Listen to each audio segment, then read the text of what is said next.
Halo semua, jumpa lagi di channel IRF 3D dengan Irfan di sini. Kali ini saya akan menjelaskan tentang sebuah extension untuk SketchUp, yaitu Round Corner. Round Corner adalah sebuah extension atau aplikasi tambahan untuk SketchUp yang dapat membantu dalam memodifikasi suatu bentuk model 3D di SketchUp. Dengan Round Corner, Anda dapat memodifikasi bentuk suatu tepian atau titik sudut yang merupakan pertemuan dari beberapa bidang. Apa saja fitur extension ini? Bagaimana mendapatkan dan menginstalnya? Bagaimana cara menggunakannya? Yuk, mari kita simak bersama. Extension Round Corner bekerja pada sebuah tepian, tempat pertemuan dari dua permukaan. Extension ini juga bekerja pada titik sudut tempat pertemuan dari tiga permukaan atau lebih.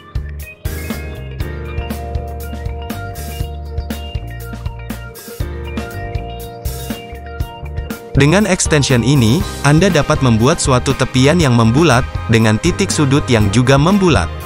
Dalam extension ini, mode ini disebut dengan Round Corner Mode.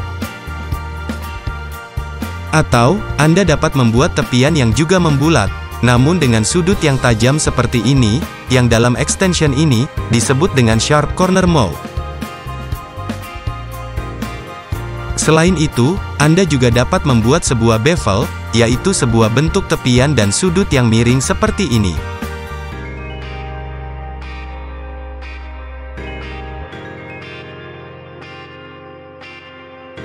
Round Corner tidak hanya bekerja pada sudut cembung seperti contoh tadi, namun juga pada sudut cekung seperti ini pada ketiga mode, baik Round Corner, Sharp Corner, maupun bevel.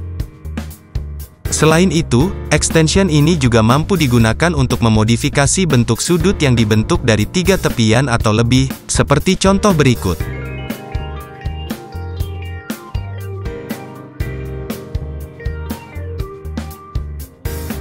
Round Corner juga dapat digunakan sebagai alternatif operasi Follow Me, walaupun dengan bentuk profil yang terbatas, yaitu membulat dan miring saja.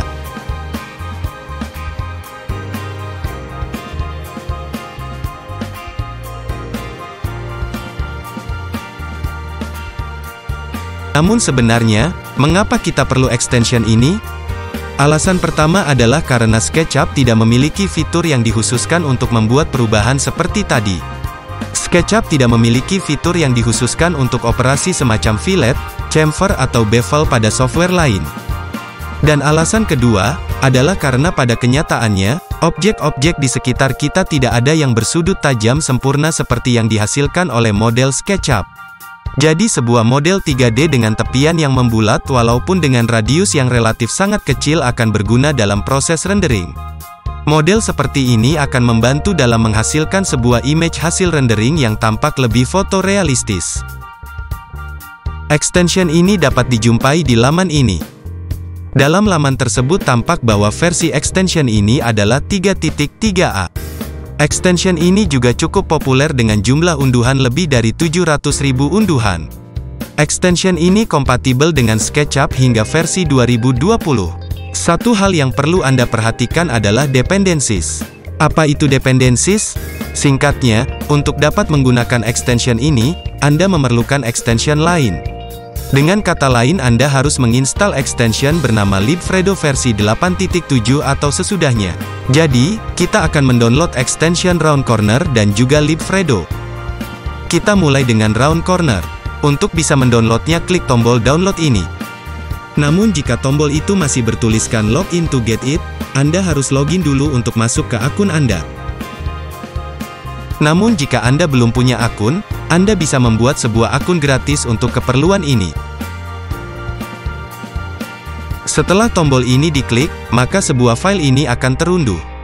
File ini cukup kecil, hanya kurang dari 300 KB saja.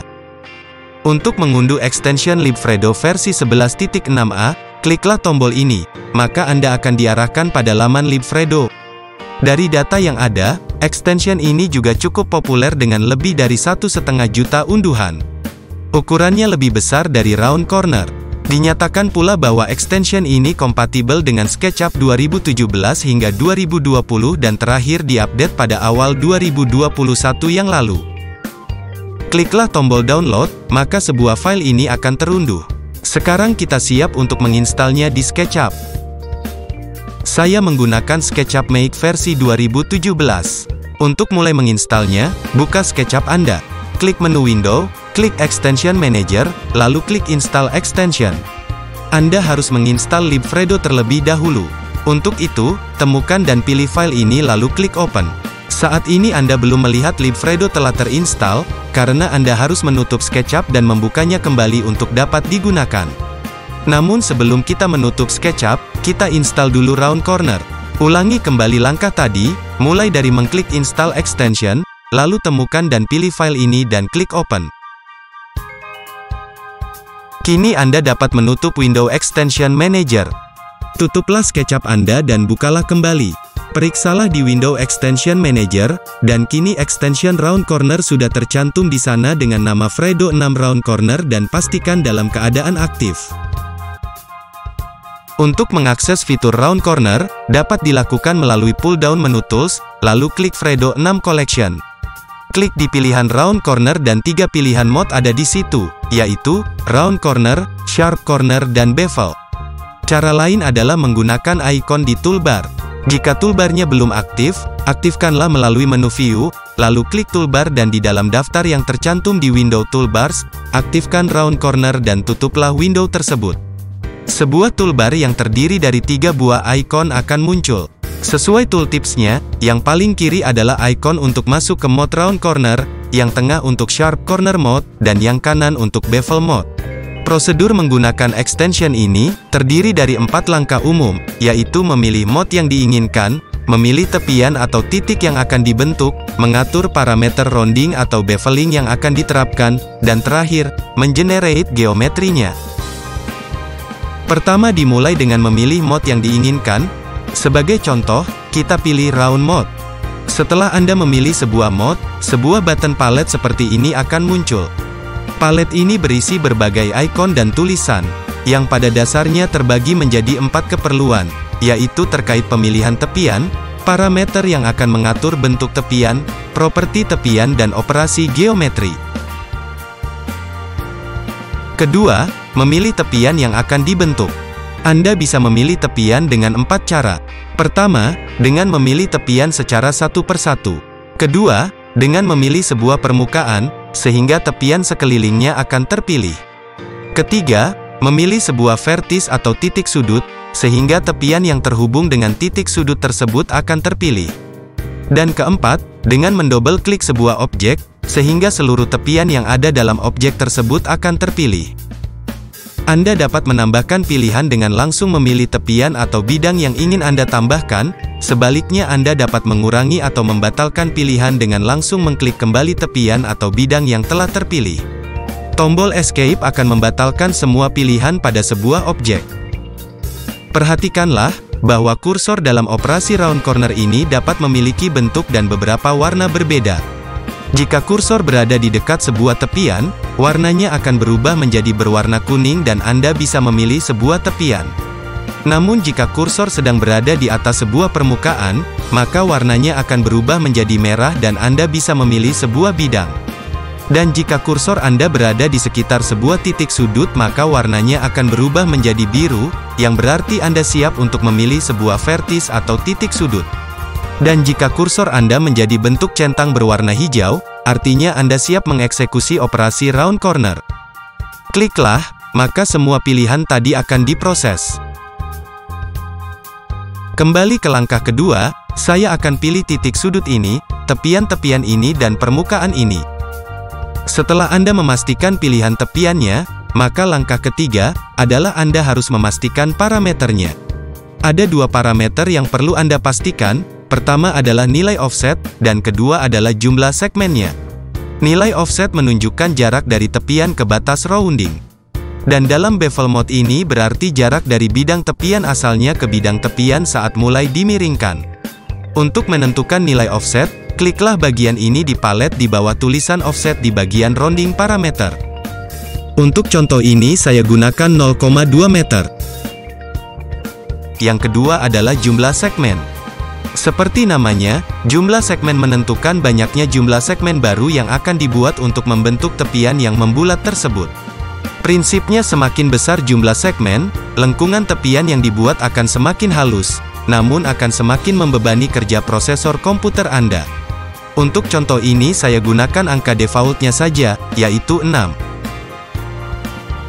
Setelah menentukan rounding parameternya, kini kita siap untuk melakukan langkah keempat yaitu mengenerate geometrinya.